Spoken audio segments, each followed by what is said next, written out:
Dad, is now a good time? Huh? Lily? I haven't heard from you in a while. What's up? I'd love it if you showed your face around here sometimes.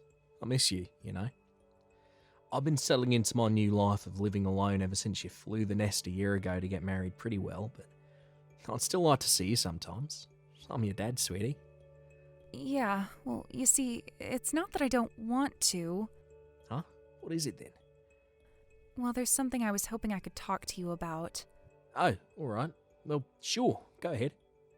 Ugh, my husband Frank just got back, so I'll have to shoot. Let's do this another time, okay? Sorry, Pops. Sure. Got it. If you're ever in trouble, I want you to know you can message me anytime.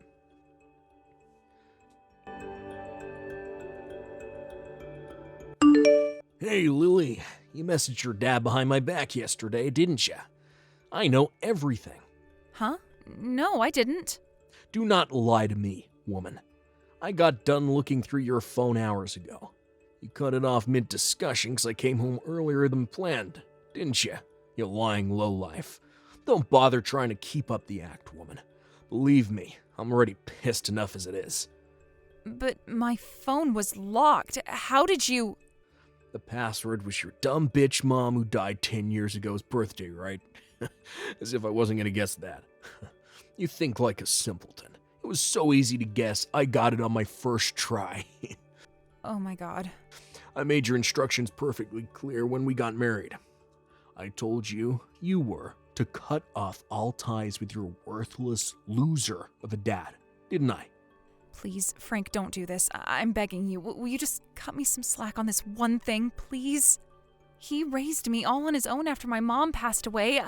I can't cut him out of my life. So let me get this straight. Basically, you mean you're perfectly fine with me having my dad using his power and influence to make your dad's factory go bankrupt. That right? That's, If you don't like it, get him out of your life ASAP. But please, You know what happens, don't you, Lily? I know you know what happens when you act like this. So why even bother? It'll only end in misery for you.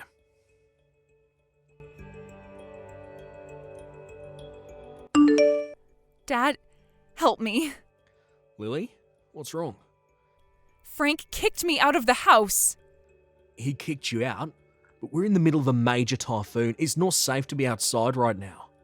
Yeah, that's why he kicked me out. What the hell is going on here, Lily? He's been telling me to cut all ties with you and never speak to you again for a long, long time now, but I couldn't do it, and when he saw me hesitating, he grabbed my phone and tossed it out into the backyard. It was like he was possessed by a demon. He pushed me flying out of the front door and locked it behind me. In the middle of a typhoon? Where are you right now? I'm taking shelter under the bus stop near our house. Do you know the one I mean? Wait, do you mean the bus stop near the Johnson River? The one by the bridge? Yes. I thought I could ride the bus to the station from here and make it to your place on my own. But when I got here, I realized I don't even have my purse. Got it, I'll be there soon. But it's dangerous to be near a river during a typhoon this bad. Can you at least make it somewhere safe while I head to get you? He threw me out in my pajamas, so I'm barefoot. I think I stood in some glass or something, and it hurts like hell to walk. You don't even have shoes on. Alright, just hold tight, sweetie. I'll be there as soon as I can.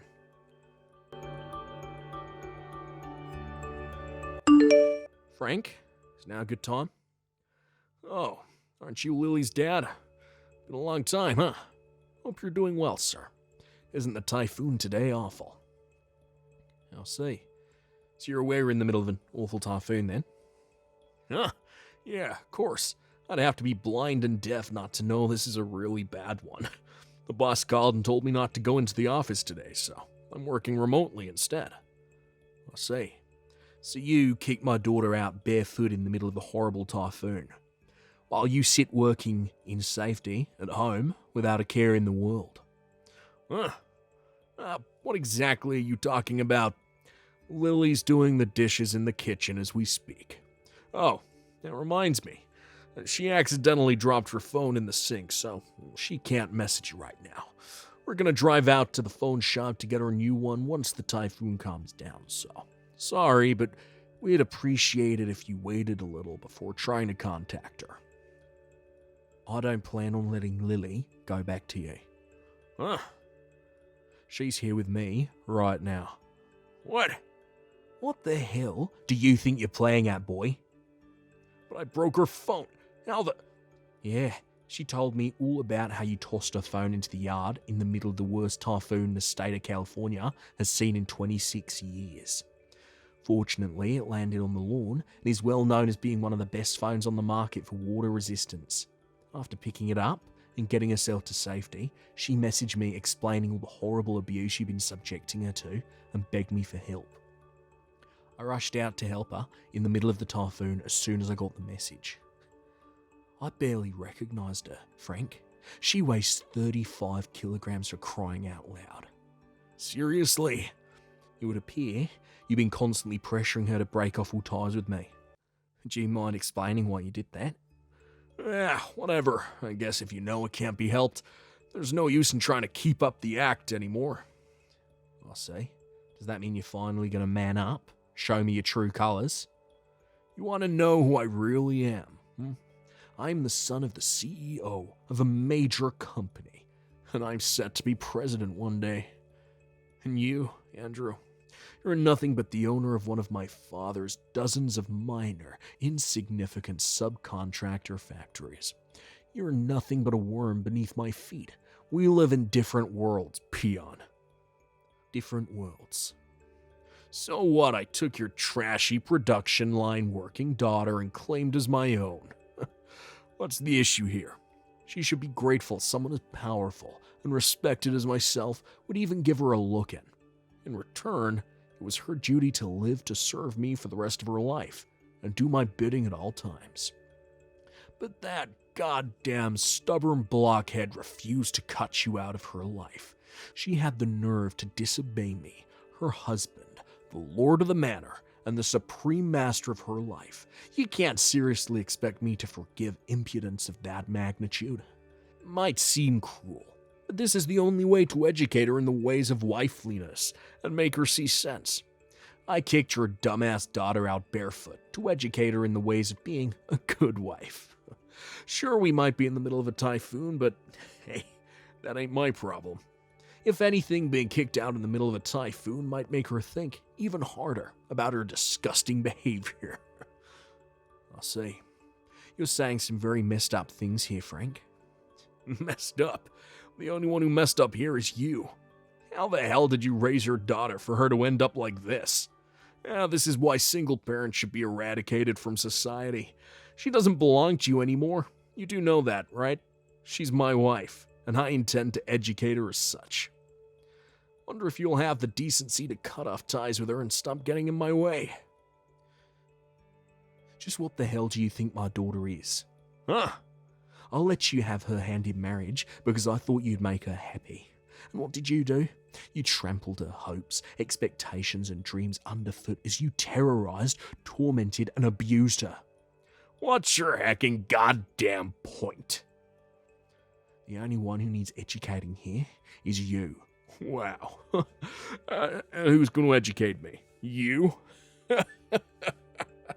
The owner of some insignificant, poxy rundown factory in the middle of bum shit nowhere. I'm glad you're looking forward to it. Yeah, I sure am. Oh, I can't wait. This should be hilarious. Andrew, hello? Please, I'm begging you, forgive me. Please. What are you talking about? The thing with the business deal. You have to take it back, please. Please undo it. I'm begging you. This is going way too far. All I did was present your dad, the CEO of my biggest client company, collection of conditions for him to meet if we were to carry on doing business together. One of the conditions is to kick me out of the running for CEO when he steps down, isn't it? Make it sound a little dramatic, but yeah, that's basically it. Like I said, your dad's company is one of my biggest clients.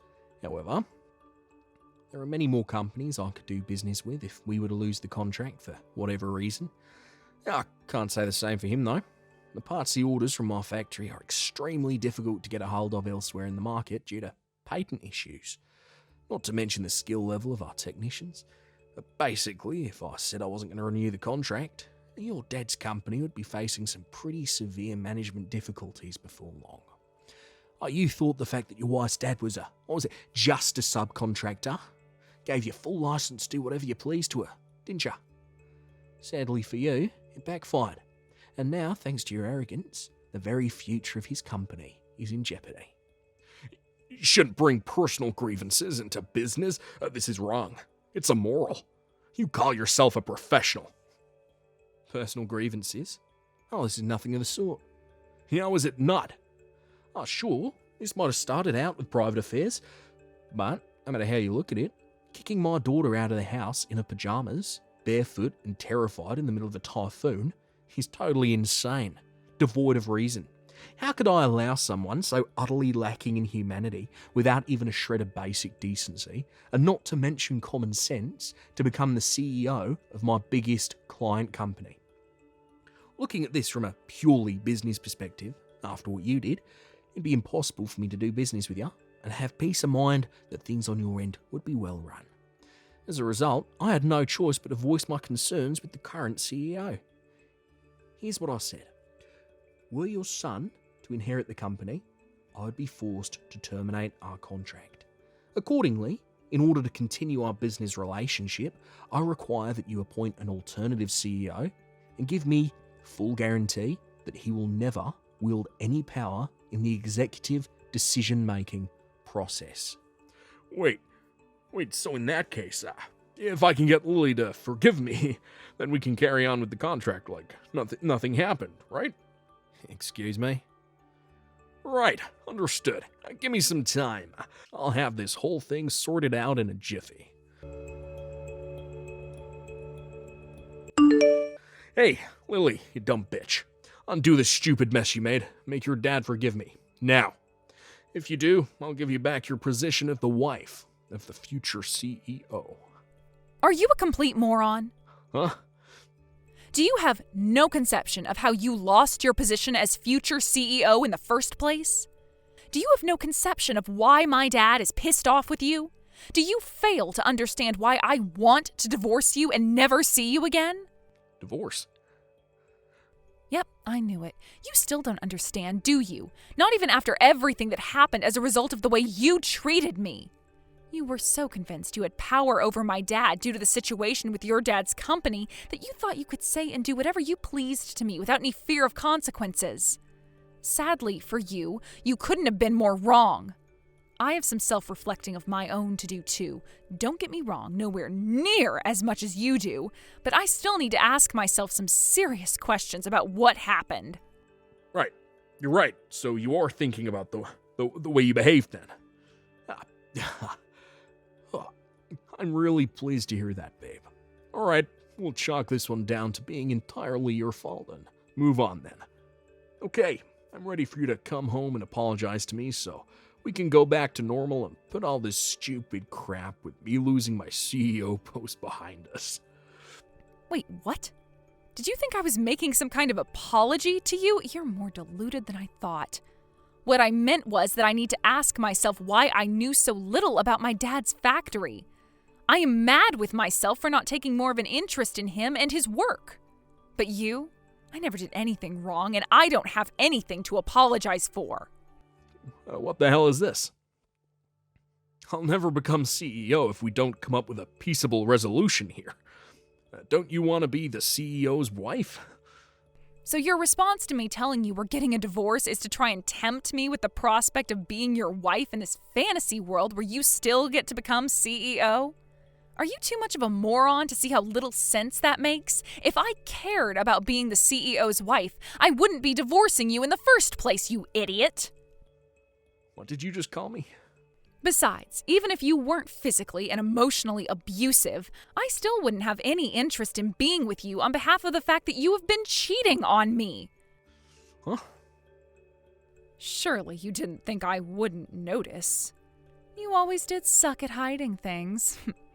You and your lover can both expect a letter from my lawyer explaining how much compensation you're gonna owe me. You better not try and escape. Andrew, Are you there? Oh my god. I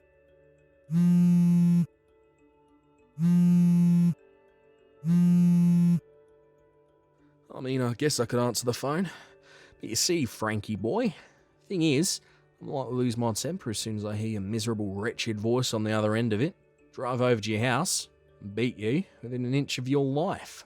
What? Oh, something tells me it'd be in your interest never to message me again. What? But I guess if you're absolutely desperate to tell me something, I could give you a call. You should know that everything I just said about being highly likely to come and beat the crap out of you still stands. So, what's it going to be? No, no, please, don't hurt me.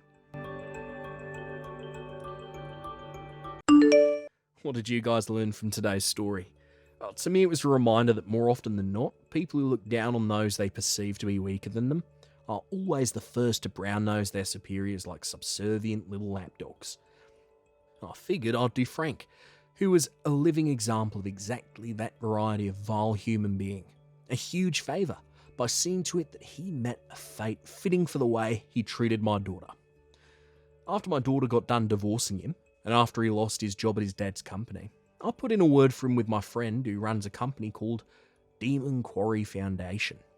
Strictly speaking, they mine rocks and rare metals, but in reality it has a reputation as being somewhat of a reform organisation for society's delinquents. It has a track record of setting even the most wayward and unruly on the straight and narrow through good old-fashioned, intense manual labour. As well as re-educating him, his employment with my buddy also serves the purpose of helping him earn the money he owes my daughter in compensation.